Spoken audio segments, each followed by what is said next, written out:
Rakan saya dari Seputih bertanyakan tentang kes siasatan polis terhadap Tan Sri Lim Kit Siang, Tony Phua dan juga Profesor Emeritus Datuk Dr. Teo Kok Siong.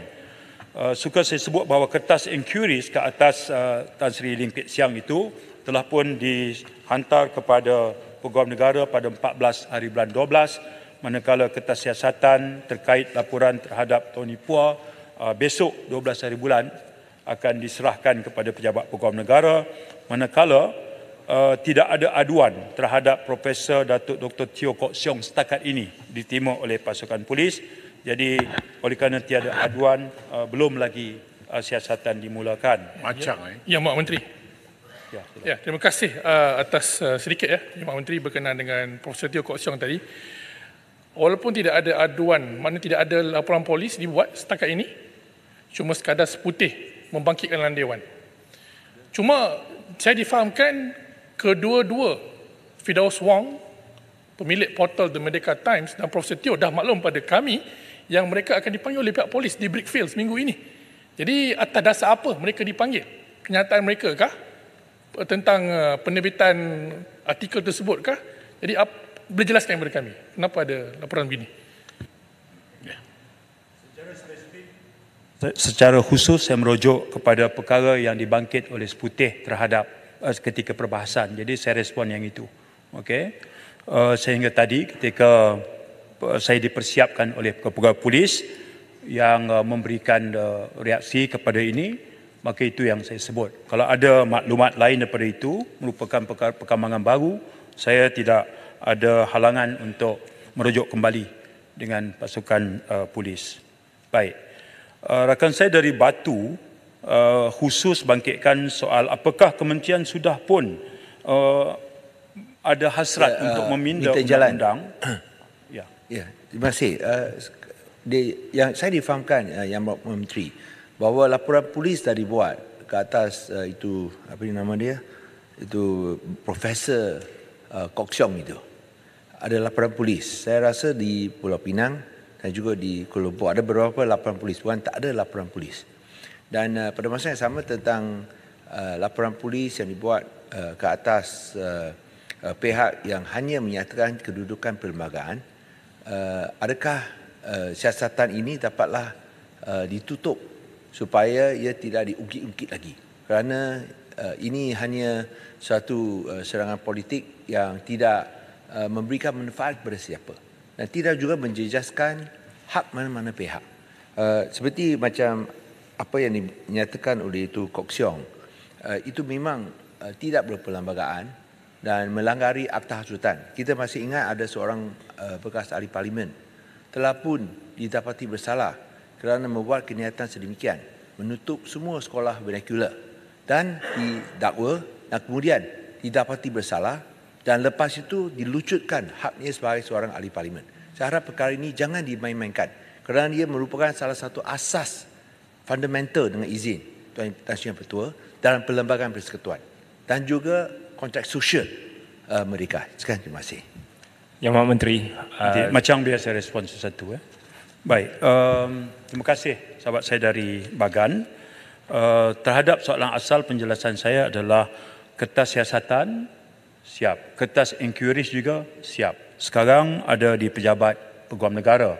Sesuai dengan kuasa yang diperuntukkan dalam perlembagaan, Peguam Negara akan menilai, meneliti, menimbang apakah ada asas untuk tindakan selanjutnya. Tugas pasukan polis terhadap aduan disiapkan satu siasatan dalam tempoh yang munasabah. Sebab itu, terima kasih rakan saya dari Bagan kerana mengingatkan bahawa dalam pengetahuan Bagan sudah ada laporan. Jadi saya tentu saja akan segera menyemak dengan pasukan polis, terutama kerana aduan polis ini sistemnya adalah talian, dia centralized. Kita dengan mudah untuk detect atau mengesan. Jadi saya bersetuju bahawa perkara-perkara yang jelas dalam perlembagaan, terutama berkait dengan satu penerimaan kontrak sosial yang sudah lama kita guna pakai, itu dihormati dalam batas-batas yang perlu kita jaga dan hormati bersama. Sila. Ya, Yang Mak Menteri, terima kasih. Saya ingin merespon kepada Bagan juga Yang Mak Menteri. Saya fikir ini tidak ada kena-mengena dengan politik Yang Mak Bagan. Profesor Emeritus Teo Kok Siong an accomplished scholar and academician. Beliau bercakap bukan baru sekali ini, dah berbelas tahun tentang isu sekolah vernacular, sekolah satu aliran dan perpaduan nasional. Jadi bila mana beliau bercakap dan beliau diugut, digertak dalam dewan ini oleh seorang ahli parlimen kita, dan apakah ini satu yang melanggar perlembagaan? Kalau kita tidak boleh bercakap hal-hal sensitif tentang perpaduan nasional, macam mana? Saya ambil contoh yang Mohd Menteri. Artikel letter to editor The Star 16 Oktober 2021 ditulis oleh Yong Jingyi, seorang berbangsa Cina. Insight into Chinese private high schools. Beliau menggariskan tentang permasalahan yang ditimbulkan di sekolah menengah persendirian Cina. Silibus sejarah yang berat kepada Cina. Ketidakmampuan bercakap bahasa Melayu secara fasih kerana bercampur satu kaum sahaja. Jadi bila mana beliau tulis, adakah ini tidak berperlembagaan?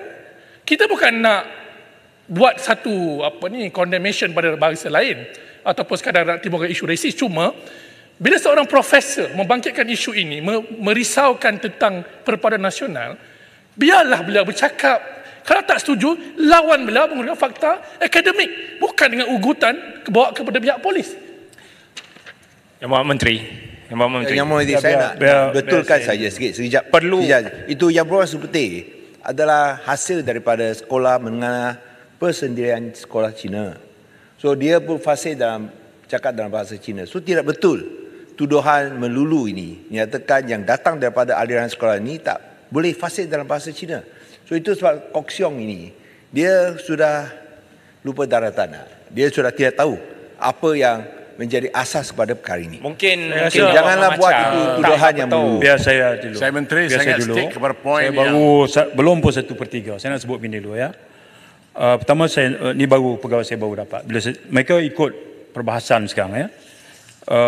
Mereka bantu betulkan balik kes ucapan Profesor Teo, kertas siasatan baru saja dibuka di bawah Seksyen 505 Kanun Keseksaan dan Seksyen 233 Akta Komunikasi Multimedia. Itu ada ya. So saya akan update dari masa ke semasa. Baik, saya nak sebutkan begini. Topik tentang kewujudan sekolah vernacular di negara kita ini memang tajuk yang sentiasa kita bahas sudah berpuluh tahun. Ada pandangan pro, ada pandangan kontra. Ada kelebihan, ada kekurangan. Okey. Ketika kita bercakap dari sudut pandang mana pun, sudut pandang politik ke, sudut pandang bahasa ke, sudut pandang penyatuan kaum ke, apa pun sudut pandang kita. Ya, kalau kita nak tengok satu kekuatan di sana, misalnya trend di mana pelajar-pelajar Melayu memilih untuk belajar di sekolah vernacular, itu pun satu fakta juga. Ya, ketika kritiknya ada, tetapi ada juga kelebihan yang masyarakat bila diberi pilihan, ada juga dalam jumlah yang besar sekarang memilih. Jadi saya fikir keadaan itu biar kita terima begitu dulu. Ya, sebab saya tak mau prolong tajuk ini. Mohd saya Menteri, nak teruskan sedikit. Ya, apakah pendirian Kementerian Dalam Negeri melihat satu perusahaan Mahkamah Persekutuan baru-baru ini untuk membenarkan kewujudan SJKC, SJKT iaitu sekolah vernacular?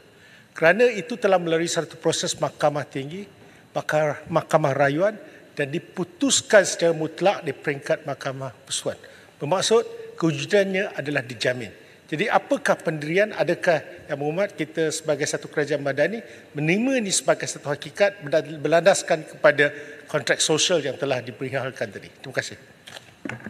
Rakan saya, Saudara Wika Siong mengingatkan saya tentang keputusan mahkamah yang sudah pun dibuat tentang status kewujudan itu. Saya fikir mana-mana kerajaan, kita sekarang ataupun rakan-rakan kita sebelah sana, apabila satu keputusan mahkamah telah dibuat, pilihan yang ada menghormati keputusan mahkamah and kita move on. Saya fikir gitu dulu. Apabila ada dispute, itu fungsi mahkamah untuk memutuskannya. Baik. Tan Sri Yang Dipertua. Saya ada Pertua. Nanti. Sekejap. Boleh kita move dah? Sekejap.